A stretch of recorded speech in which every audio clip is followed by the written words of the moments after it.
My name is Carol, and I'm 22 years old. I just graduated from college, and I've got a story to tell you about my house, well, technically, my mother's house. Or it was, until she passed away from intestinal cancer 4 years ago and left it to me. Mom was always the planning type. Even before the cancer diagnosis, she made sure everything was in order. The house was hers free and clear, she'd bought it before she even met my dad, and thank God for that foresight. She made sure I knew about the will, too. This way you'll always have a home, she told me, her voice steady, despite everything she was going through. Things weren't always this complicated. My parents' marriage lasted 10 years before Dad decided to leave us for another woman. I was 9 when he packed his bags. No drama, no fighting over custody or property, he just left. The only thing he agreed to was paying for my college education. He set up a special account and transferred the entire sum for my future studies right away. I guess that was his version of child support. Dad started a new family pretty quickly. His wife Linda had their daughter shortly after, she's 10 years younger than me. I'd visit sometimes, staying at their rented house, but it never felt right. Linda would be busy with my half-sister, cooing over her latest accomplishment or fixing her hair. Dad was always working, claiming he needed to provide for his family. Funny how I wasn't really included in that category anymore. "Carol, would you like to join us for dinner?" Linda would ask, but her tone always suggested she hoped I'd decline.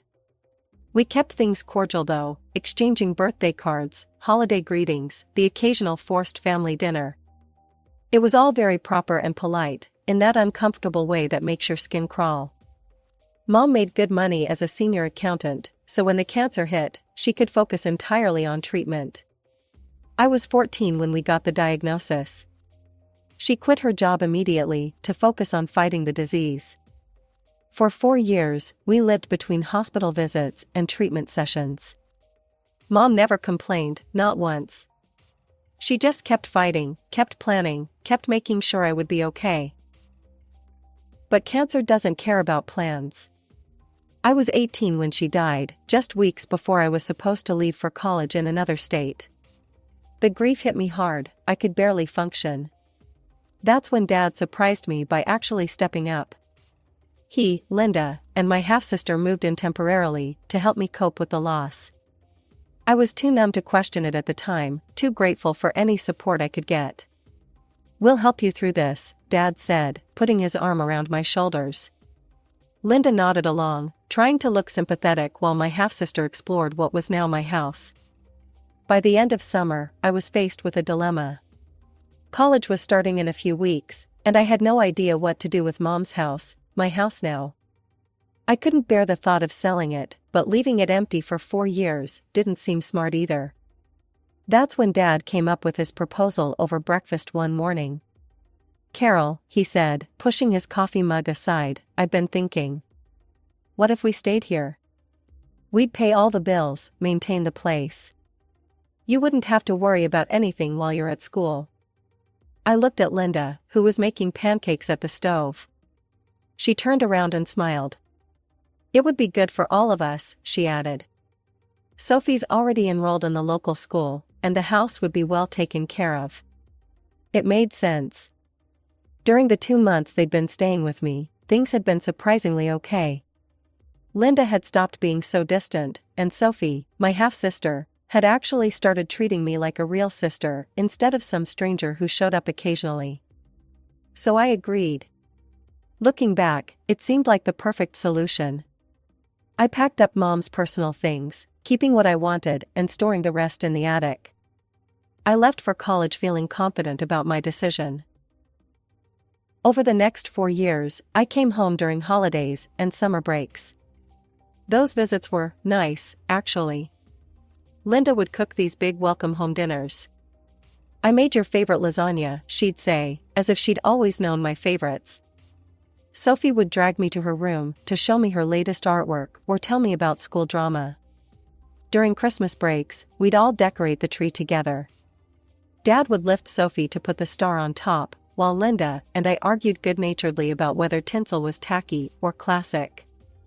We'd sit around drinking hot chocolate, And sometimes I could almost forget that this wasn't the family I started with. Summer visits were different, longer, more relaxed. Sophie and I would spend afternoons by the community pool, and I'd help her with her summer reading. Linda would invite me to her book club meetings, and we'd actually have fun dissecting whatever romance novel they'd chosen that month. "Your sister's so good with Sophie," I overheard Linda telling Dad one evening. "It's nice having her home." That made me feel warm inside, like maybe we really had become a proper family. I called regularly during semesters, weekly chats with Dad about my classes, catching up with Linda about house maintenance, the roses you planted are blooming beautifully, Carol, and FaceTime sessions with Sophie, who kept me updated on her middle school adventures. Everything seemed perfect. We'd created this strange but functional family dynamic, built on the foundation of my mother's house. I never imagined it could all fall apart so quickly, but I guess that's the thing about houses. No matter how solid the foundation, you never know what's going on behind the walls. Finally, at 22, with my degree in hand and a job lined up back home, I was ready to start the next chapter of my life. I'd already accepted a position at Marshall & Brooks Financial in my hometown. They'd interviewed me via Zoom and offered me the job right away. Everything was falling into place perfectly. Or so I thought. The taxi dropped me off in front of my house on a sunny June afternoon. I stood there for a moment, taking in the familiar sight. Mom's rose bushes were in full bloom, though they looked different from how she used to maintain them. The lawn was neatly trimmed, and new curtains hung in the windows. Little changes that had happened while I was away at college. Wheeling my suitcases up the front walk, I reached for my keys with a smile, already imagining sleeping in my old room tonight. But when I tried to unlock the door, something was wrong. The key wouldn't turn. I tried again, thinking maybe I was just tired from the journey, but no, the key definitely didn't fit. "What the hell?" I muttered, trying the key again before finally giving up and knocking on the door, loudly, since it was the middle of the day and they might be watching TV. Linda opened the door, her eyes widening in surprise. She was wearing an apron and had flour on her hands, like she'd been baking. "Carol, what are you doing here?" I wheeled my suitcase inside, noticing Dad and Sophie in the living room, both looking equally startled by my appearance. Sophie was sprawled on the couch with her phone, while Dad sat in his favorite armchair, Mom's old armchair, actually, reading something on his tablet. "What do you mean? I live here," I said, looking around at what seemed like subtle changes to the living room decor. "Why were the locks changed?" Dad scratched his neck, that nervous habit he's had since forever. "Oh, that. Yeah, I changed them last month. For safety, you know. There were some break-ins in the neighborhood." "You could have told me," I said, trying to keep the annoyance out of my voice. "Or sent me a new key. I mean, this is my house." "We weren't expecting you," Linda said carefully, her arms crossed over her chest. She'd wiped the flour off her hands and was looking increasingly uncomfortable. "Why not? I graduated last week. I told you guys I was coming home to start my new job." I looked between them, feeling increasingly uneasy. Something was off about their reactions. Sophie had even put down her phone and was watching the scene unfold with an odd expression. "Carol," Dad cut in suddenly, standing up. "Can we talk in the office for a minute?" I followed him into Mom's old office, my office now, technically. The room still had Mom's degrees on the wall, her collection of financial reference books on the shelves. He closed the door behind us, and I noticed his hands were shaking slightly as he turned to face me. "Listen, honey," he started, his voice low. "There's something you need to know. Linda, well, she thinks this house belongs to me." I stared at him, not comprehending. "What?" "I told her it was my house," he continued, not meeting my eyes. "That I gave it to your mother and you out of kindness after the divorce, and that after your mom passed, it reverted to me. She thinks you've just been living here because I allowed it." I must have stood there gaping at Dad for a full minute before finding my voice again. My first instinct was to storm out of the office and tell Linda everything. Now I understood her surprised look when I showed up. In her mind, I was just some freeloader trying to crash in their house. I have to tell her the truth, I said, moving toward the door, but Dad caught my arm. Please, Carol, he begged, his voice barely above a whisper. Just give me a little time. I'll find us a new place to live, I promise. I just need to figure out how to tell her without destroying our marriage. Destroying your marriage? I hissed. What about what you're doing to me? He pulled a set of keys from his pocket, holding them out like a peace offering. These are for the new locks. Please, sweetheart. Just a few weeks, that's all I'm asking. Let me handle this my way. I took the keys, feeling sick to my stomach. Fine, I said finally. But this is insane, Dad. You know that, right? He nodded, relief washing over his face. Thank you, honey. I'll make this right, I promise. But things started going downhill immediately. At dinner that night, the atmosphere was thick with tension. Linda kept shooting me these looks across the table, all her previous warmth gone. The woman who used to bake my favorite cookies and invite me to book club now acted like I was a stranger who'd wandered in off the street. More potatoes, Dad? Sophie asked, completely oblivious to the tension. Would anyone mind if I redecorated the living room? Linda asked suddenly, not looking at me. The current setup is a bit dated. I gripped my fork tighter, knowing she was talking about Mom's furniture arrangement. Dad coughed awkwardly and changed the subject. The next morning, I was making coffee when Linda cornered me in the kitchen. She was still in her robe, hair uncombed, but her eyes were sharp and focused. Carol, she said, leaning against the counter. I think we need to talk about your plans. My plans? Yes. When are you planning to look for your own place? She asked it casually, like she was asking about the weather. Now that you have a job lined up, you should start thinking about moving out. You're a grown woman now, after all. I took a slow sip of coffee, counting to 10 in my head. Actually, I've talked to Dad about staying here for now. He's fine with it. Linda's lips pressed into a thin line, and for a moment, I thought she might argue. Instead, she just turned and walked out of the kitchen, leaving me alone with my cooling coffee and a growing sense of dread about how this was all going to play out. The next 2 weeks were like living in a hostile environment. Linda's attitude shifted from cold to downright passive-aggressive. She'd accidentally wash my clothes with colors that would bleed, claiming she forgot which laundry basket was mine. She'd cook family dinners, but conveniently make just enough for 3 people, acting surprised when I came to the table. When I tried to watch TV in the living room, she'd suddenly need to vacuum right there. If I was using the kitchen to make breakfast, she'd barge in and start reorganizing the cabinets, muttering about how some people never learn to keep things tidy. She even moved my mother's favorite vase from its spot on the mantel to some corner shelf, claiming it didn't match her new decorating vision. The worst part was watching Sophie follow her mother's lead. My half-sister, who just weeks ago had been sending me memes and calling me for advice about boys, now rolled her eyes whenever I entered a room. She started calling me that girl when talking about me to her friends on the phone, loud enough for me to hear. Despite the tension at home, my professional life was taking off.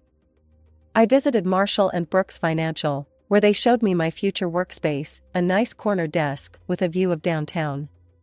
My future colleagues seemed friendly and welcoming, especially Sarah from the risk assessment team, who offered to take me to lunch. When do you start? She asked over sandwiches. 2 weeks, I replied. Just enough time to settle in at home. That evening at dinner, I shared my start date with the family, trying to maintain some semblance of normalcy. They showed me my office today. I start in 2 weeks. Linda's fork clinked against her plate as she set it down with exaggerated care. Well, isn't that wonderful? Once you get your first paycheck, you can start looking for your own apartment. I know of some nice complexes across town, very affordable for young professionals. I caught Dad's pleading look across the table. His eyes seemed to beg me to keep quiet, to maintain his lie just a little longer. I stabbed at my peas and said nothing. To avoid the tension at home, I started reconnecting with old high school friends. Katie and Jessica were still in town, and we'd meet for coffee or shopping trips, falling back into our old rhythms as if no time had passed.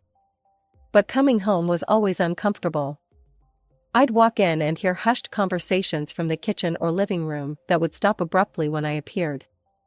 Dad and Linda would spring apart like guilty teenagers, papers would be hastily shoved into drawers, and fake smiles would plaster themselves across their faces. Saturday morning, I woke up to an unusually quiet house. No sound of Linda's weekend meal prep in the kitchen, no Sophie's music blasting from her room, no Dad watching sports on TV. The silence felt wrong somehow, like the calm before a storm. I padded downstairs in my pajamas, checking each room as I went. The kitchen was spotless, not just clean, but unused since the night before. The living room was empty, the throw pillows perfectly arranged on the couch. Sophie's boots, usually cluttering the entryway, were gone.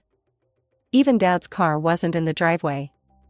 I checked my phone, no messages, no notes about where everyone had gone.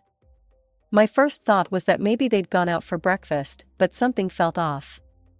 They never went out for breakfast without at least leaving a note. Even during these tense weeks, they'd maintained that basic courtesy. I tried calling Dad first, but his phone went straight to voicemail. Weird. I tried a few more times with the same result, that automated voice telling me the person I was trying to reach was unavailable. A knot started forming in my stomach. Finally, I called Linda. She picked up on the fourth ring, just as I was about to hang up. "What do you want?" Her voice was sharp, hostile in a way I'd never heard before. In the background, I could hear waves and what sounded like tropical music. "I just wanted to know where everyone is," I said, caught off guard by her tone. I woke up and the house was empty. She laughed, an ugly, mean sound that made my stomach clench. "Oh, didn't we tell you? We're in the Maldives. First-class flights, luxury resort, the works. We didn't mention it because, frankly, we didn't want you tagging along and expecting us to pay for you too. Not that you'd know anything about paying for things yourself." "What? I wouldn't." "Save it," she cut me off. "I'm sick of this whole situation. You're nothing but a lazy freeloader, living in our house like you own the place. Your father might put up with it, but I'm done. Do you know how embarrassing it is to have a grown woman living in our house, eating our food, using our utilities?" My hands were shaking so hard I could barely hold the phone.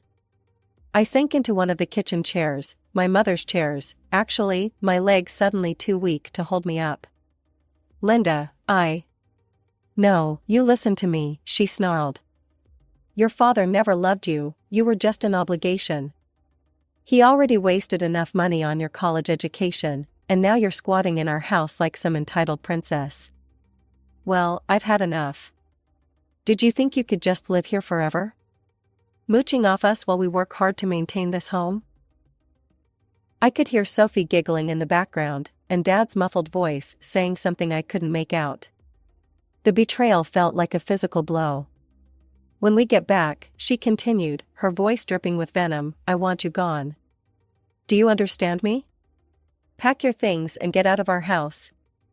If you're still there when we return, I'll throw you out myself.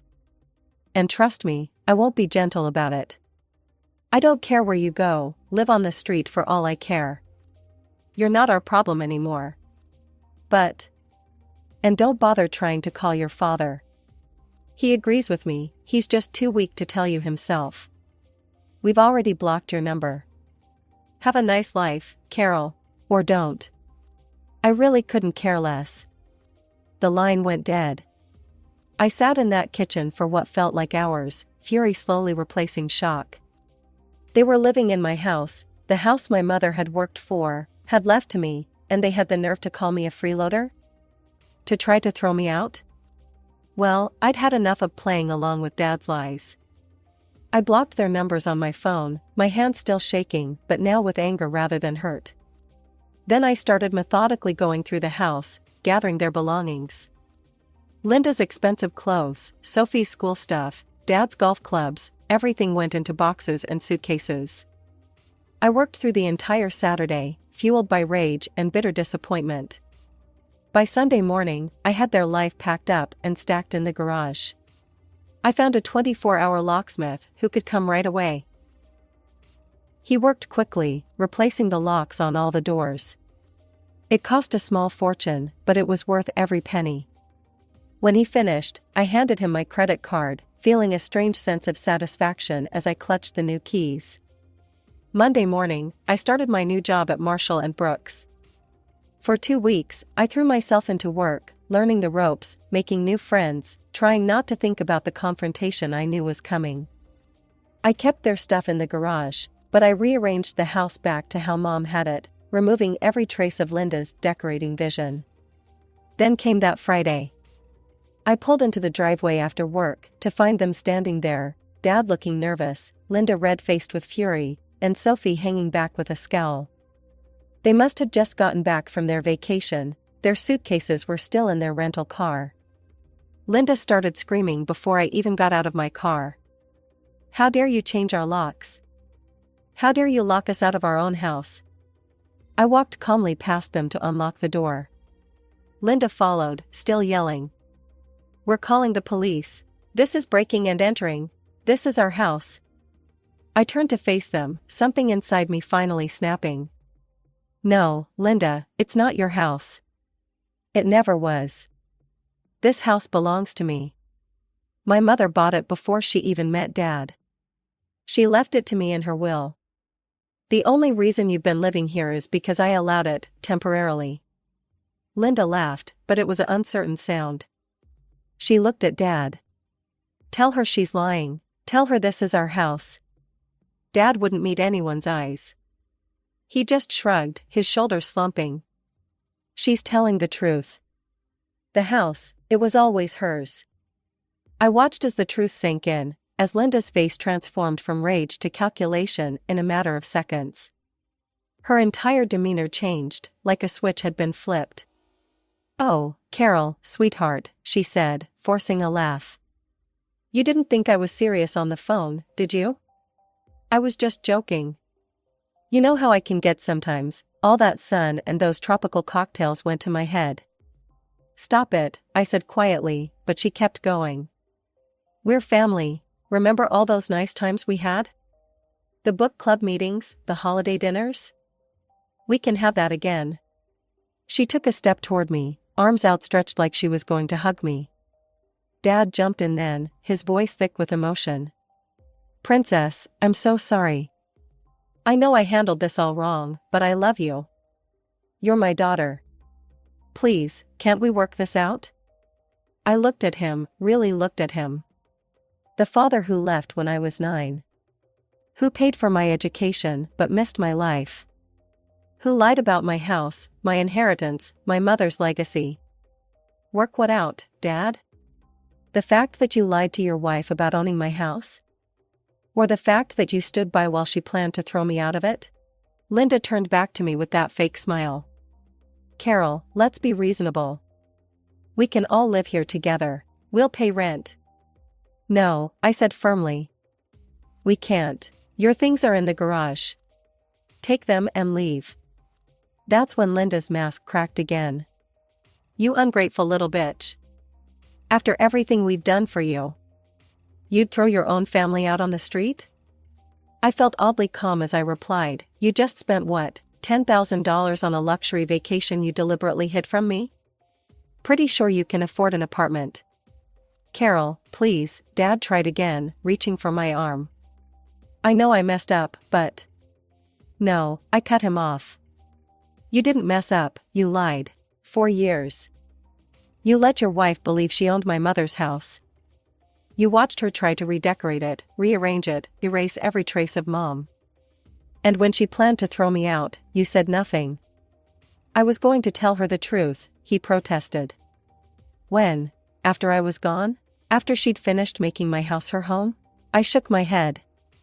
"I'm done. Get your things and get out." I walked inside and closed the door, ignoring Linda's screams about ingratitude and cruelty. Through the window, I watched them loading boxes from the garage into their rental car. Linda was still yelling, her face red with fury. Sophie was crying. Dad just looked defeated. It took them 3 trips to get everything. As they loaded the last box, Dad tried one more time, knocking on the door. I didn't open it. They finally left as the sun was setting. The next day, Dad tried calling from a new number. Carol, please, he begged. We can fix this. No, Dad, we can't, I said. Linda made it very clear how you all really feel about me. A freeloader? An obligation? Someone you never loved? Maybe those were her words, but your silence said enough. That was 2 months ago. I still live in Mom's house, my house. I've repainted the walls, planted new roses in the garden, made it mine again. Sometimes I think about them, wonder where they ended up. But mostly, I think about Mom, and how she made sure I'd always have a home, no matter what. Dad still tries to call sometimes, from different numbers. I don't pick up anymore. Some bridges, once burned, should stay ashes. The funny thing is, I'm happier now. My job is going well, I've made new friends at work, and for the first time since Mom died, I feel at peace in this house. Sometimes healing means letting go, of people, of lies, of the fairy tale of family you wanted to believe in.